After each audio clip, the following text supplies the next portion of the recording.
Selamat siang semuanya. Jika pada 2 pertemuan yang lalu saya sudah membahas mengenai formulasi strategi pada bisnis dan implementasi pada bisnis, sekarang saya akan menjelaskan ke tahap yang terakhir, yaitu evaluasi strategi pada bisnis. Dan pada kesempatan kali ini, saya akan membahas mengenai 5 topik dalam evaluasi strategi pada bisnis. Yang pertama adalah definisi dari evaluasi strategi pada bisnis itu sendiri. Dan yang kedua adalah Rummels Criteria. Dan yang ketiga adalah Strategy Evaluation Framework. Yang keempat ada Balance Scorecard. Dan yang kelima ada Roles and Lesson Learning. Baik, yang pertama akan saya mulai dari definisinya terlebih dahulu. Evaluasi strategi adalah tahap akhir dalam manajemen strategis, di mana para manajer dalam hal ini tuh sangat perlu mengetahui kapan strategi tertentu itu tidak berfungsi dan memerlukan perombakan atau evaluasi strategi.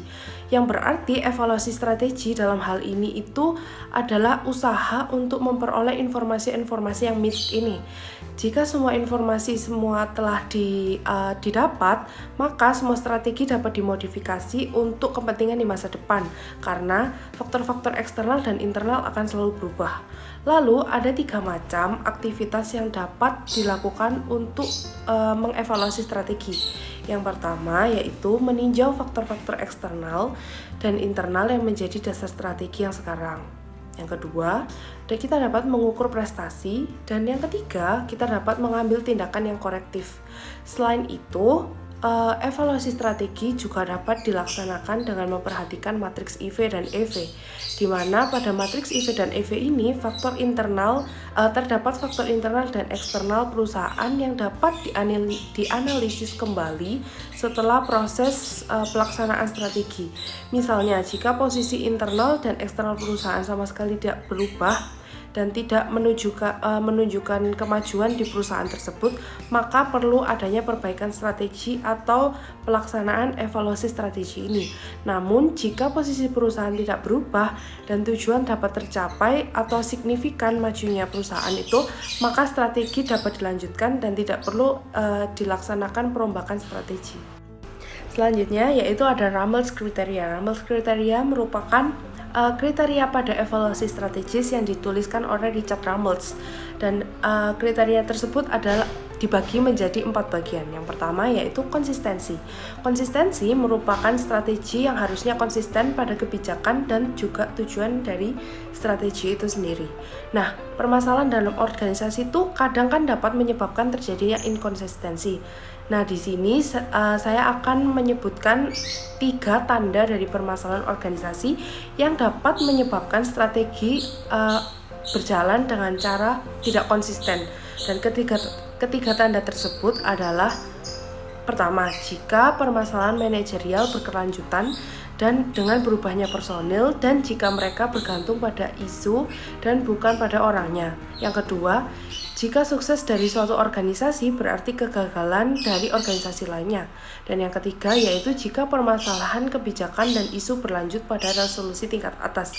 Dan yang kriteria yang kedua yaitu consonance atau kecocokan. Nah, pada faktor internal dan eksternal perusahaan harus dicocokkan. Sebuah strategi harus dapat mempresentasikan respon adaptif pada lingkungan eksternal serta perubahan yang terjadi. Dan yang kriteria ketiga yaitu visibility atau kemungkinan. Nah, pada sebuah strategi jangan sampai membuat permasalahan baru yang sulit untuk diselesaikan.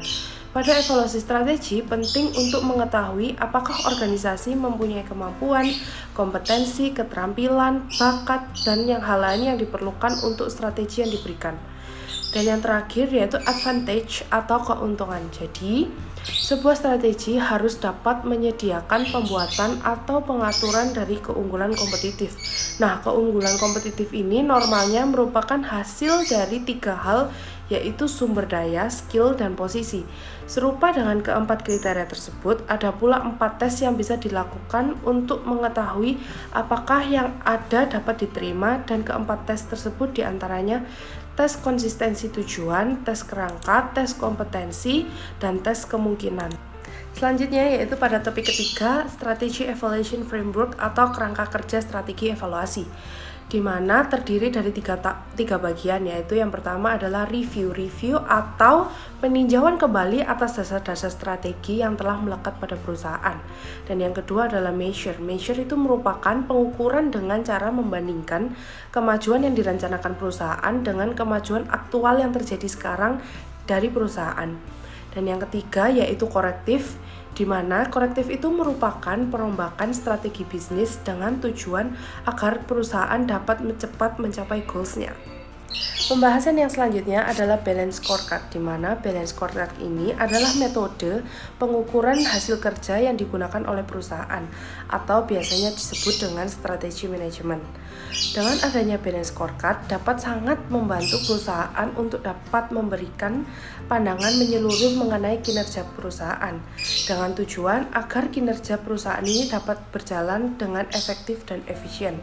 Maka dibutuhkannya sebuah informasi yang akurat yang mewakili sistem kerja yang dilakukan oleh perusahaan. Yang terakhir, saya akan menjelaskan mengenai peran dan manfaat dari adanya evaluasi strategi atau roles and lesson learning dari adanya evaluation strategy. Yang pertama yaitu sebagai alat ukur perusahaan apakah visi dan misi dari perusahaan yang dianut itu telah tercapai, dan yang kedua sebagai alat ukur dari keunggulan kompetitif, dan yang ketiga sebagai panduan strategis untuk menjalankan bisnis, yang keempat sebagai alat analisis yang efektivitasnya itu strategi yang telah digunakan, dan yang kelima memberikan gambaran kepada perusahaan terkait SWOT yang dimiliki, selanjutnya sebagai alat key performance indicator perusahaan, dan sebagai feedback terhadap shareholder perusahaan, serta sebagai alat komunikasi, informasi, dan sistem analisis pembelajaran dari perusahaan. Dan sekian presentasi dari saya mengenai evaluasi strategi pada bisnis, dan terima kasih.